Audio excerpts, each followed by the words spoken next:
Hi.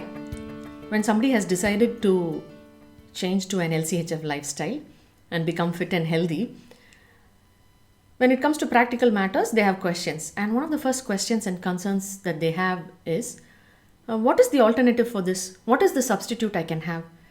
So they say, what can I eat instead of dosa? What is the low carb dosa to have? I want low carb idly. I want low carb khichdi, low carb upma. What can I have instead of noodles? Is there a low carb noodles alternative? Low carb lasagna, low carb pasta. What snacks can I have? Are there low carb murukku, low carb savories and chips and crisp stuff? Actually, I did see on an online shopping forum the other day, they do have low carb, namkeen and mixture and stuff.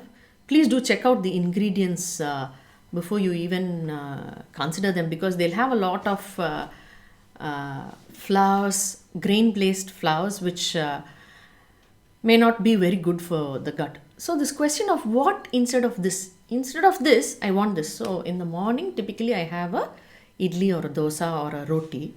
So what about a low carb idly? What about a low carb dosa? What about a low carb roti? So in the low carb cereal, low carb cornflake, low carb granola.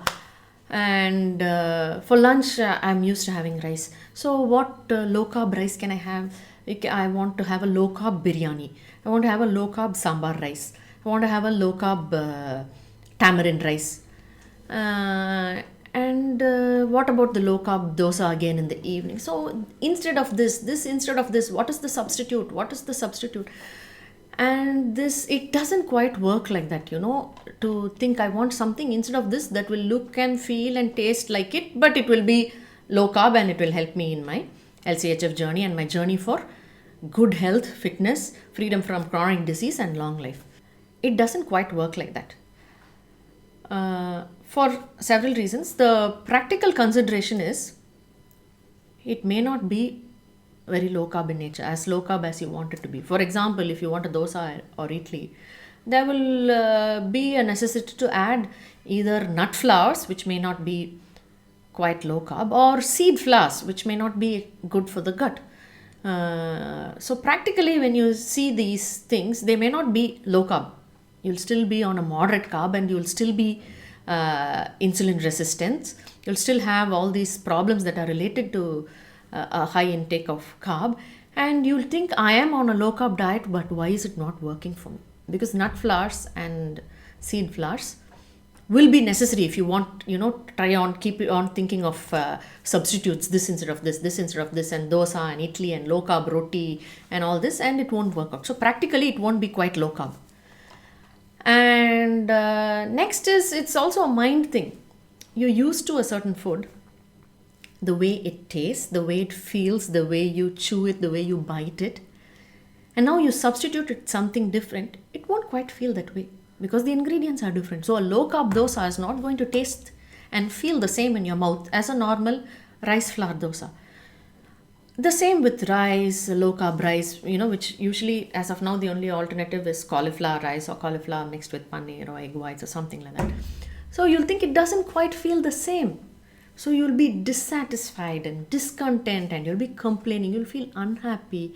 You'll feel like, you're being cheated out of something because your mind is constantly comparing them to the original taste.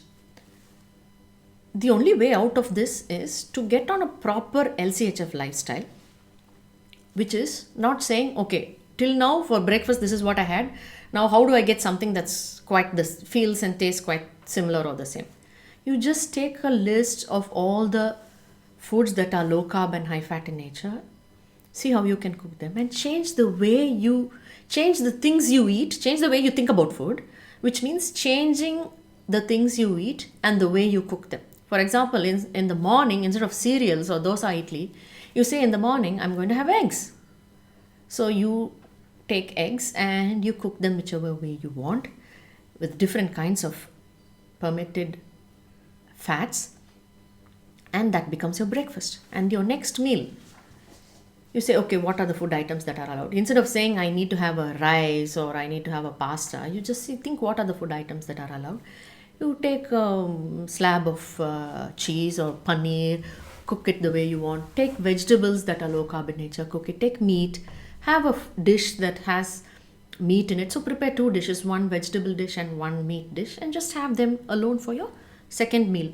The reason I say first meal and second meal is when your body is fat adapted well for quite some time over an LCHF lifestyle, you will need to eat only 2 meals a day. You won't feel so hungry that you need 3 meals. But at the beginning, you can go ahead and eat 3 meals a day. That's not a problem. So once your body gets used to fat adaptation and it's used to LCHF meals, and your taste buds also change, then you will no longer compare a low carb substitute meal to the original meal, because your mind has changed, your body has changed, your tongue has changed, your perception of taste has changed.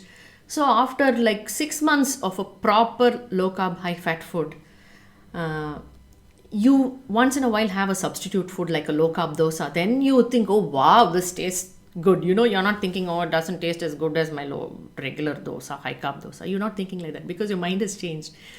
And you will like your low carb cauliflower rice either cooked as lime rice or tamarind rice or fried rice or biryani or whatever. You will like it. Your mind won't be comparing it to your high carb original grain based food. Get used to it. You'll like it if you have a long gap between starting an LCHF lifestyle and actually eating one of these substitute foods. Let's go to sweetener substitutes. So people ask me what sweeteners I do use. Experts say that stevia is the best. Next comes erythritol. Erythritol is better for low carb baking, the occasional baking, low carb baking. Don't make it too frequent. And stevia works out for certain other foods. For example, when we make tea at home, we boil the stevia leaves along with the tea leaves. So it gives you a sweet tea.